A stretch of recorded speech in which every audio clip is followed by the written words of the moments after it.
Kita awal informasi pertama pemirsa, Presiden Prabowo Subianto memimpin upacara gelar pasukan operasional dan kehormatan militer di Pusdiklat Kopassus Kabupaten Bandung Barat, Jawa Barat.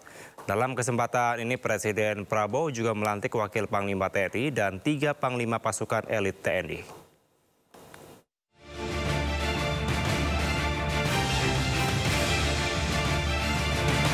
Presiden Prabowo Subianto tiba di Pusdiklat Kopassus Kabupaten Bandung Barat, Jawa Barat untuk mengikuti gelar pasukan operasional dan kehormatan militer.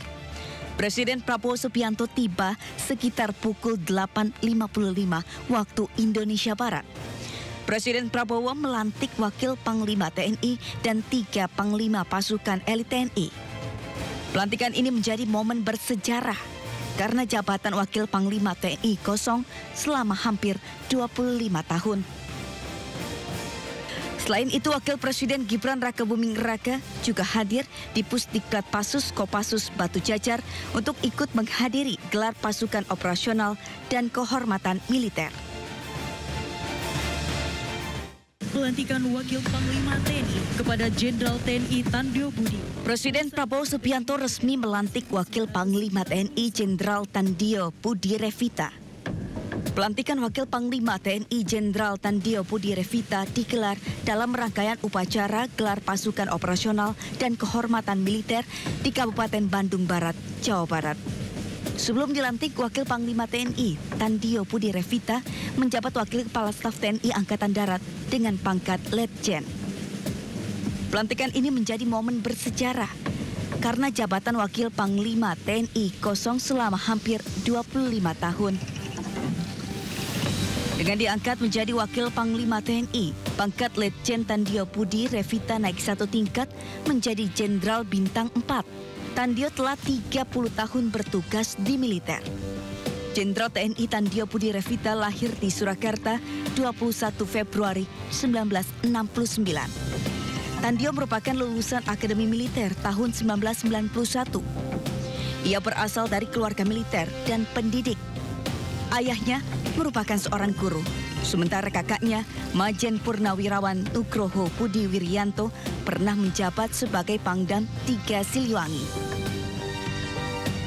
Wakil Panglima TNI Jenderal Tandio Budi Revita pernah menduduki sejumlah jabatan. Terakhir ia menjabat sebagai Wakil Kepala Staf TNI Angkatan Darat. Sebelumnya ia menjabat sebagai Pangdam 4 di Ponegoro, Kepala Badan Diklat Kementerian Pertahanan RI, dan Direktur Bela Negara Dirjen Potensi Pertahanan Kemenhan RI. Selain melantik Wakil Panglima TNI, Presiden Prabowo juga melantik 3 Panglima pasukan elit TNI.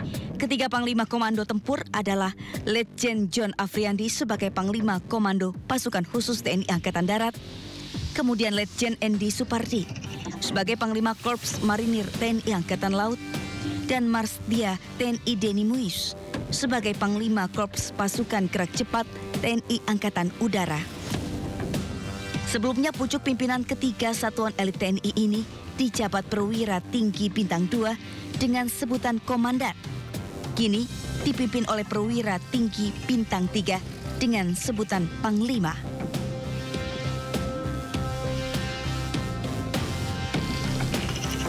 Menjadi prajurit adalah suatu kehormatan, tapi juga suatu panggilan dan juga suatu kesiapan untuk berkorban. Saya bangga melihat saudara-saudara, saya bangga melihat kerelaan saudara untuk berkorban. Saudara-saudara sekalian, bangsa kita adalah bangsa yang besar, bangsa kita bangsa yang kaya, tapi bangsa kita, Nusantara kita, ratusan tahun diganggu, ratusan tahun diinvasi, ratusan tahun dijajah. Prajurit-prajurit muda yang di depan saya tidak boleh sekali-sekali melupakan sejarah bahwa nenek moyang kita, bahwa kakek-kakek kita, eyang-eyang kita, orang tua kita pernah dijajah, pernah diperbudak, pernah diperlakukan lebih rendah dari binatang.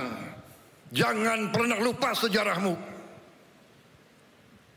Makanya bangsa kita butuh tentara yang kuat. Tidak ada bangsa yang merdeka tanpa tentara yang kuat.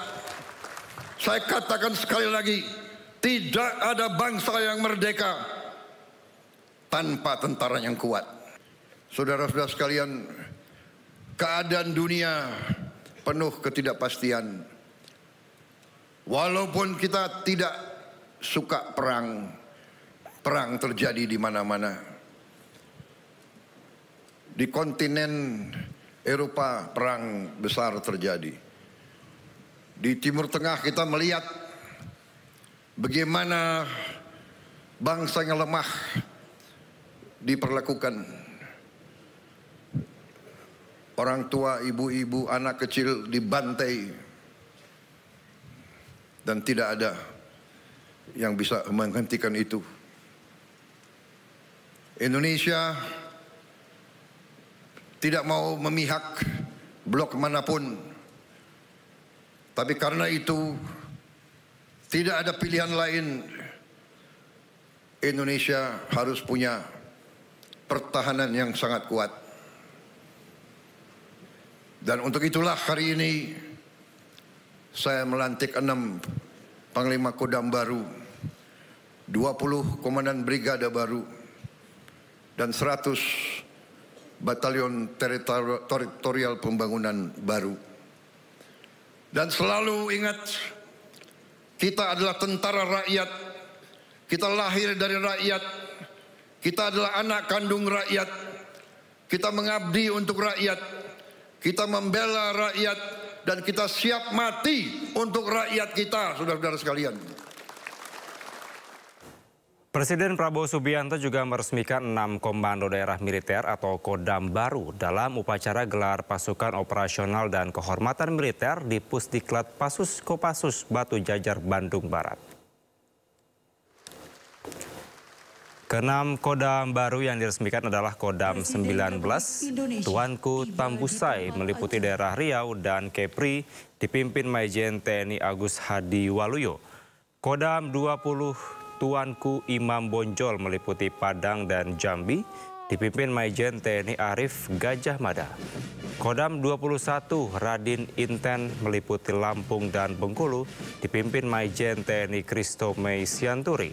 Kodam 22, Tambun Bungai, meliputi Kalimantan Tengah dan Kalimantan Selatan, dipimpin Majen TNI Zainul Arifin. Kodam 23, Palakawira, meliputi Sulawesi Tengah dan Sulawesi Barat, dipimpin Majen TNI Jonathan Binsar Parluhutan Sianipar. Dan Kodam 24, Mandala Trikora, meliputi wilayah Maroke, dipimpin Majen TNI Luki Avianto. Prabowo juga meresmikan 14 Komando Daerah Angkatan Laut, 3 Komando Daerah Angkatan Udara, 1 Komando Operasi Udara, 6 Grup Komando Pasukan Khusus, serta 20 Brigade Teritorial Pembangunan. Kemudian turut diresmikan 1 Brigade Infanteri Marinir, 1 Resimen Korps Pasukan Gerak Cepat, 100 Batalion Teritorial Pembangunan, 5 Batalion Infanteri Marinir, dan 5 Batalion Komando Korps Pasukan Gerak Cepat.